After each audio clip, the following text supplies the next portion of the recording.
Hello friends, welcome to my YouTube channel Dharma's world. Friends, మరి AP డిఎస్సికి సంబంధించి అభ్యర్థులకి ఇప్పటికే మరి మెరిట్ లిస్ట్ కావాలని చెప్పేసి అడుగుతూ ఉంటే సెలక్షన్ జాబితా రేపు అధికారిక వెబ్సైట్లో వస్తుందని చెప్తా ఉన్నారు. ఇంకో పక్క మనకి ఇంకొక న్యూస్ ఉంది. ఆంధ్రప్రదేశ్ ప్రభుత్వం పాఠశాల విద్యాశాఖ వారు ఇచ్చిన పత్రికా ప్రకటన ప్రకారం, ఈరోజు ఇచ్చినటువంటి పత్రికా ప్రకటన ప్రకారం పారదర్శకంగా డిఎస్సి నియామకాలు జరుపుతామని, అర్హులైన అభ్యర్థులు ఎవరైతే ఉన్నారో అర్హులైన అభ్యర్థులను పారదర్శకంగా నియమించడమే ప్రభుత్వ దృఢ సంకల్పం అని చెప్పేసి పేర్కొనడం జరిగింది. ఇక మెగా డిఎస్సి 2025 పరీక్షలు పూర్తిగా నిర్దిష్ట షెడ్యూలు ప్రకారం సాంకేతిక భద్రతతో పారదర్శకంగా పకడ్బందీగా విజయవంతంగా నిర్వహించడం జరిగిందని చెప్పేసి ఆ యొక్క ప్రెస్ నోట్లో చెప్పడం జరిగింది. ఇక తర్వాత టెట్ మార్కులు సరి చేసుకోవడానికి అభ్యర్థులకు తగిన సమయం ఇవ్వడం జరిగిందని చెప్పేసి కూడా మెన్షన్ చేశారు. ఇక అభ్యర్థుల స్కోర్ కార్డుల మరి విడుదల చేసిన తర్వాత కూడా ప్రతిభ కనబరిచిన ఏ అభ్యర్థి నష్టపోకూడదనే ఆలోచనతో టెట్ మార్కుల వివరాలు సవరించుకోవడానికి ఆఖరి అవకాశం కూడా ఇవ్వడమైంది. స్పోర్ట్స్ కోటా మెరిట్ జాబితా కూడా పూర్తయిన నేపథ్యంలో ఈ నెల 22న తేదీన మెరిట్ లిస్టు విడుదల చేయడానికి తగిన ఏర్పాట్లు చేయడం జరుగుతుందని చెప్పేసి ఇక్కడ పేర్కొనడం జరిగిందనమాట. మెరిట్ లిస్టు అంటే ఒక పక్క ఏమో సెలక్షన్ జాబితా అంటున్నారు, ఇంకో పక్క మెరిట్ లిస్ట్ అంటున్నారు. కానీ ఇక్కడ కొద్దిగా గందరగోళ పరిస్థితి ఉంది. మరి వచ్చేది మెరిట్ లిస్టా సెలక్షన్ జాబితానా, అది క్లారిటీ లేకుండా పోయింది. ఇక ఈ నెల 22నే మెరిట్ లిస్ట్ ఇస్తామని చెప్పారు. ఇందాక ఇచ్చిన ప్రెస్ నోట్లో మాత్రం సెలక్షన్ జాబితా అని చెప్పేసి అన్నారు.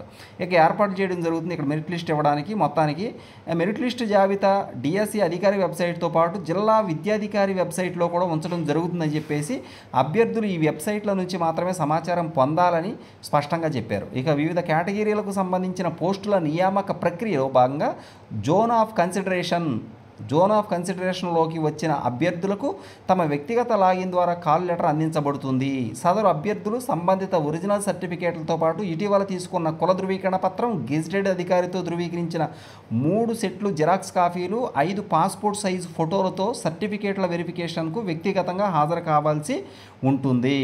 వెరిఫికేషన్కు హాజరు కావడానికి మునుపే సంబంధిత సర్టిఫికేట్లను వెబ్సైట్లో అప్లోడ్ చేయడం తప్పనిసరి.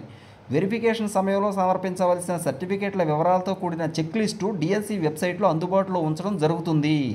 ఇక సర్టిఫికేట్ల పరిశీలన సమయంలో అభ్యర్థి హాజరు కాకపోయినా, సరైన సర్టిఫికేట్లు సమర్పించకపోయినా, తగిన విద్యార్హతలు లేనట్లుగా రుజువైన మెరిట్ లిస్టులో తర్వాత ఉన్న అభ్యర్థికి అవకాశం ఇవ్వడం జరుగుతుంది. ఉపాధ్యాయ ఉద్యోగం ఇస్తామని దళారులు చెప్పే మాటలు, కొంతమంది సోషల్ మీడియా వేదికగా అసత్య వదంతులు వ్యాప్తి చేస్తూ అభ్యర్థులను ఆందోళనకు గురి చేస్తూ అభ్యర్థుల మనోభావాలను దెబ్బతీసే ప్రయత్నం చేస్తూ ఉన్నారు. ఇలాంటి దుష్ప్రచారాలను నమ్మి అభ్యర్థులు మోసపోవద్దని, ఇలాంటి వదంతులు సృష్టించి వ్యాప్తి చేసే వారిపై చట్టపరమైన చర్యలు తీసుకుంటామని హెచ్చరించారు. కాబట్టి అభ్యర్థులు కేవలం డిఎస్సి అధికారిక వెబ్సైట్లో ప్రకటనలు, నోటిఫికేషన్లు, ఫలితాలను మాత్రమే పరిగణలోకి తీసుకోవాలని తెలియజేశారు. ఇక్కడ చూడండి, అభ్యర్థుల వ్యక్తిగత స్కోర్లు, మెరిట్ లిస్టు, ఎంపిక జాబితాలు, నియామక ఉత్తర్వులు మెగా డిఎస్సి అధికారిక వెబ్సైటు, జిల్లా విద్యాధికారి వెబ్సైటు, అలాగే క్యాండిడేట్ లాగిన్ నందు మాత్రమే మరియు ప్రభుత్వం ద్వారా విడుదల చేయబడే పత్రికా ప్రకటనల ద్వారా మాత్రమే తెలియజేయబడతాయి.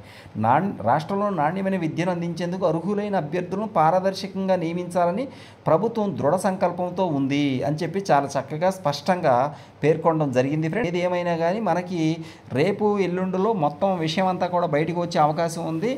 మెరిట్ లిస్టా సెలక్షన్ జాబితానా ఏది అనేది మనం చూడాలి. ఇక సర్టిఫికేట్ల వెరిఫికేషన్కి సంబంధించి కూడా పూర్తి వివరాలు అనేవి అందించడం జరుగుతూ ఉంది.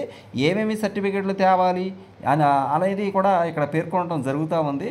ఆ విషయాలను కూడా అభ్యర్థులు తప్పనిసరిగా గుర్తుపెట్టుకోవాలి. ఇక్కడ చూడండి, సదరు అభ్యర్థులు ఎవరైతే సెలెక్ట్ అయిన అభ్యర్థులు ఉన్నారో వాళ్ళకి సంబంధిత ఒరిజినల్ సర్టిఫికేట్లతో పాటు ఇటీవల తీసుకున్న కుల ధృవీకరణ పత్రం, గెజిటెడ్ అధికారితో ధృవీకరించిన 3 సెట్లు జిరాక్స్ కాపీలు, 5 పాస్పోర్ట్ సైజు ఫోటోలతో సర్టిఫికేటు, 5 పాస్పోర్ట్ సైజు. ఇక్కడ ఏమేమి ఉండాలని చెప్తున్నారు, వ్యక్తిగత లాగిన్లో కాల్ లెటర్ అందించబడుతుందని చెప్పారు. ఇక వీళ్ళు ఒరిజినల్ సర్టిఫికేట్లతో పాటు కుల ధృవీకరణ పత్రం, ఇటీవల తీసుకున్న కుల ధృవీకరణ పత్రం, అలాగే గెజిటెడ్ అధికారితో ధృవీకరించిన 3 సెట్ల జిరాక్స్ కాపీలు, 5 పాస్పోర్ట్ సైజు ఫోటోలతో సర్టిఫికేట్ వెరిఫికేషన్కు హాజరు కావాలి.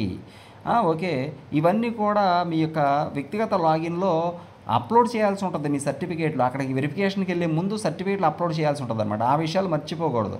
చెక్ లిస్టు, ఏ సర్టిఫికేట్లు తీసుకువెళ్ళాలనే చెక్ లిస్ట్ కూడా వెబ్సైట్లో పెడతామని చెప్పేసి కూడా చాలా స్పష్టంగా చెప్తున్నారు. Thank you so much for watching. Please share this video and subscribe my channel.